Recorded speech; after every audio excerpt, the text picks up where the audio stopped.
Hello everyone, good evening. Welcome back to my channel Susmita's mix blog. আরও একটি নতুন ব্লগের সাথে তোমাদের সকলকে জানাই অনেক অনেক ওয়েলকাম। তো আজকে হচ্ছে বুধবার। তো আজকে এখন বাজে সন্ধে 6টা বেজে গেছে। আর আজকে আমি সকাল থেকে ব্লগ স্টার্ট করিনি, এখন স্টার্ট করছি সন্ধেবেলা।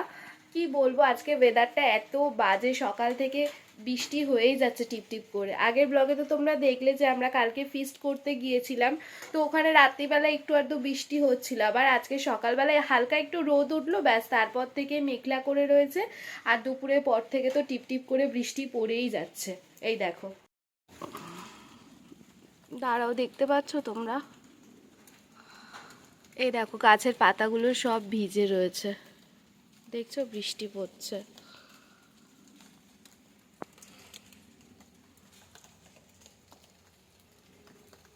আওয়াজ তো নিশ্চয়ই শুনতে পাবে। আস্তে আস্তে এই দেখো, গাছের পাতাগুলো সব ভিজে। যখন বৃষ্টি হওয়ার তখন বৃষ্টি হয় না, আর শীতকালে এখন এত ঠান্ডার মধ্যে বৃষ্টি হচ্ছে। কি বলবো, জামা কাপড় ধুতে পারছি না, জামা কাপড় শুকোতে পারছি না, মানে একেবারে বাজে অবস্থা। তো যাই হোক, আমি এখন থেকে আমার ব্লগটা স্টার্ট করছি। দুপুরবেলা খাওয়া দাওয়া করে শুয়েইছিলাম, আজকেও খেতে আসতে পারেনি বাড়িতে, ওর অফিসে কি মিটিং ছিল না ট্রেনিং ছিল জানি না, তো সে কারণে দুপুরবেলাও আর খেতে আসেনি। আর আমিও খাওয়া দাওয়া করে শুয়েইছিলাম, একটুখানি ঘুমটা ধরেছে, তারপরেই ফোন বাজতে শুরু করে দিয়েছে, ব্যাস আমার ঘুম ভেঙে গেছে। তারপরে শুয়ে শুয়ে ইউটিউবে ব্লগ দেখছিলাম। তো এখন 6টা বেজে গেছে, ভাবলাম একটু উঠি, একটু ফার্নিচারগুলো পরিষ্কার করব, করে আর আজকে একটু একটা জিনিস বানানোর ইচ্ছা আছে ঘরেতে। তো দেখা যাক, যদি ঘরে সব কিছু সরঞ্জাম থাকে তাহলে বানাবো আর তোমাদের সাথে শেয়ার করব। আর ভাবছো যে আজকে আমি চশমা পরে আছি, কি ব্যাপার? আসলে কি বলো তো, অফিসে গেলে সারাক্ষণ চশমা পরে থাকি, কারণ চশমা ছাড়া তো আমি দূরের জিনিস কিছু দেখতে পাই না, তো ঘর থেকে বেরোলে আমাকে চশমা পরতেই হবে। আর যখন ঘরে থাকি না, তখন অতটা আমি চশমা পরি না, কিন্তু চশমা না পরে থেকে থেকে না আমার মাথার যন্ত্রণা করছে, মানে আমার চোখের পাওয়ারটা আবার বেড়ে গেছে, আমি বুঝতে পারছি। ডাক্তার দেখাতে হবে, যাবো যাবো করে যাওয়া হচ্ছে না। দেখি সময় করে গিয়ে ডাক্তারটা দেখিয়ে আসবো, কারণ চোখ বলে কথা, তো মাথার যন্ত্রণা করছে, সেই কারণে এখন ঘরে চশমা পরে থাকতে হচ্ছে। তো যাই হোক, ইচ্ছা না করলেও পড়তে হচ্ছে। আসলে কি বলো তো, এই চশমাটা আমার পুরনো চশমা, জানো তো, আর এই চশমাটা না একটু ফ্রেমটা ভারী, পরলে আমার এই কানের এই পাশে নাকের এই জায়গাটাতে না যন্ত্রণা করে। আর আমি যে চশমাটা পরি ওটা সবসময় পরে থাকতেও ইচ্ছা করে না। তো যাই হোক, চলো, অনেক বকর বকর করলাম, তোমরা দেখতে থাকো। আজকে সকাল থেকে ভেবে রেখেছি যে সন্ধেবেলা একটু টিফিনে আলুর চপ বানাবো। এর আগে একবার বানানোর চেষ্টা করেছিলাম জানো তো, কিন্তু সেটা ঠিকঠাকভাবে হয়নি লকডাউনের সময়। তো আজকে ভাবলাম যে আজকে একটু বানাবো, দেখি কেমন হয়। তো বানাচ্ছি যখন তোমাদের সাথে তো অবশ্যই শেয়ার করবো। রেসিপি আমি শেয়ার করতে পারবো না, কারণ কেমন হবে না হবে সেটা তো আমি নিজেই জানি না। তাই মোটামুটি যা করছি সেটা তোমাদের সাথে শেয়ার করব। তো এখন অবধি বাবা, আমার বর কেউই এখনও ঘরে আসেনি, ভাবলাম ওরা আসার আগেই শুরু করে দিই। ওরা চলে এলে না তখন খুব তাড়াহুড়ো, মানে হরিঝড়ি হয়ে যায় আর কি, তাড়াহুড়ো করে এটা ওটা করতে যাই, তখন একদম হরিঝড়ি হয়ে যায়। তো ওই জন্য আগে আলুটা কেটে সিদ্ধ বসিয়ে দেবো, তারপরে মশলাটাকে রেডি করব।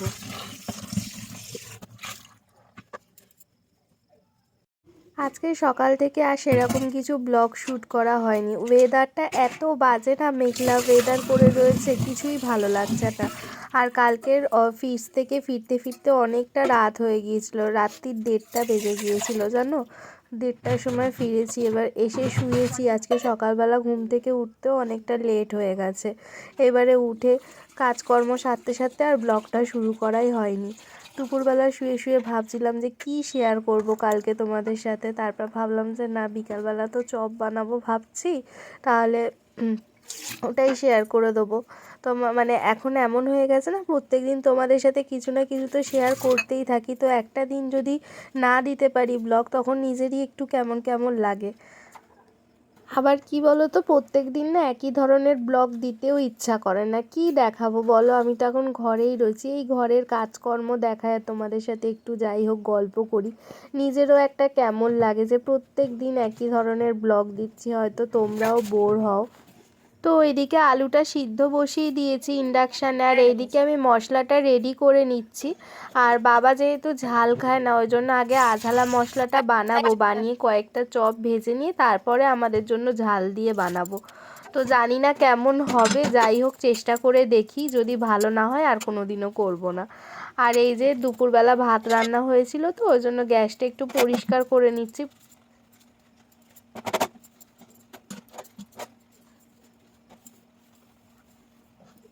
সন্ধেবেলাটা হলেই না একটু এটা ওটা খেতে ইচ্ছা করে, মানে এই স্ন্যাক্স জাতীয় কিছু। তো কালকে বানিয়েছিলাম বেগুনি, বেগুনি কফি এইসব খেয়েছিলাম। এবার রোজ রোজ বেগুনি খেতেও ইচ্ছা করে না।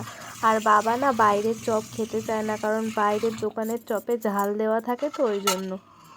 তাই আজকে মাকে সকালেই মা বলছিল যে ঘরে চপ বানানো যায় না বলো, নিরামিষ চপ। বাইরের চপে তো তোমার ওই পেঁয়াজির তেলে চপ টপ ভাজে, আর আমি আরও বাইরে আমিষ খেলেও মা বাবা নিরামিষই খাচ্ছে, মানে নিরামিষই খায় প্রত্যেক বছর যতদিন না পুজো হয়। তো সেই কারণে আমি বললাম যে ঠিক আছে, তাহলে আজকে বিকালবেলা আমি নিরামিষ চপ বানিয়ে দেবো। এবার বানিয়ে দেবো তো বলেছি, এবারে নিজেও মনে মনে ভাবছি যে বানাবো, তো বললাম যে ঠিকঠাক বানাতে পারবো তো। তারপর ভাবলাম যে একবার চেষ্টা করেই দেখি না কি হয়।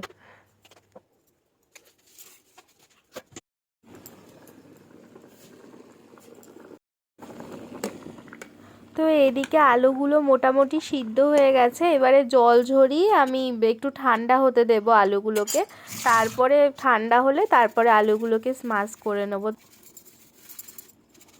এখন এই যে এই ছাঁকনিটাকে ভালো করে মেজে ধুয়ে নিচ্ছে। আসলে এটা বেশি ব্যবহার করা হয় না, তো তো তেলে মানে তেলের ইয়েতে তেল চিটে পড়ে গেছে, তো ওই জন্য ভালো করে আমি ধুয়ে মুছে টুছে নিলাম। এটা দিয়ে করলে কি হয়, তেলটা ভালো করে ঝারিয়ে নেওয়া যায়, বেশি তেল তেল হয় না। তো দেখো ফাইনালি তোমাদের সাথে বক বক করতে করতে আমার সমস্ত কিছু রেডি হয়ে গেছে। এবার আমি মহান কাজটা করতে যাচ্ছি, মানে চপটা বানাতে যাচ্ছি। তো যাই হোক কেমন হয় দেখি, তোমাদের সাথে শেয়ার করব, যেমনই হোক না কেন। খারাপ হলেও দেখাবো, ভালো হলেও দেখাবো।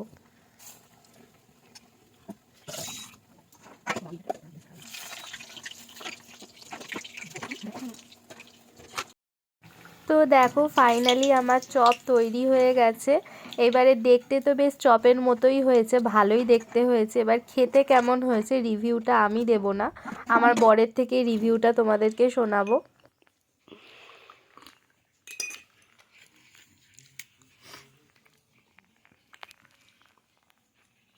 কেমন হয়েছে বলো, সত্যি সত্যি? তো টিফিন করে আমার বর চলে গেছে ক্লাবে, আর আমি এখন কম্বল মুড়ি দিয়ে বসে রয়েছি। এখন সেরকম কোনো কাজ নেই, দুপুরে যা রান্না বান্না ছিল মোটামুটি আছে। একটু আলু ভেজে নিলে বা আলু সিদ্ধ করে নিলে রাত্রিবেলা খাওয়া দাওয়া হয়ে যাবে।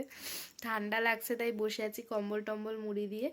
তো চলো আজকে ব্লগটা আর বেশি বড় করলাম না, আজকে ব্লগটা এই পর্যন্তই। ভালো লেগে থাকলে কি করতে হবে তোমরা তো জানোই, তবু আমি বলে দিচ্ছি, একটা লাইক করে দিও। আর যারা এখনও পর্যন্ত আমার চ্যানেলটাকে সাবস্ক্রাইব করোনি তারা ঝটপট সাবস্ক্রাইব করে দাও, বেল আইকনটা প্রেস করে দাও, যাতে করে আমি যখনই ব্লগ আপলোড করব তোমাদের কাছে সব থেকে আগে নোটিফিকেশন যাবে। তো আজকে এই পর্যন্ত, সকলে ভালো থেকো, সুস্থ থেকো, দেখা হবে আরও একটি নতুন ব্লগের সাথে। টাটা।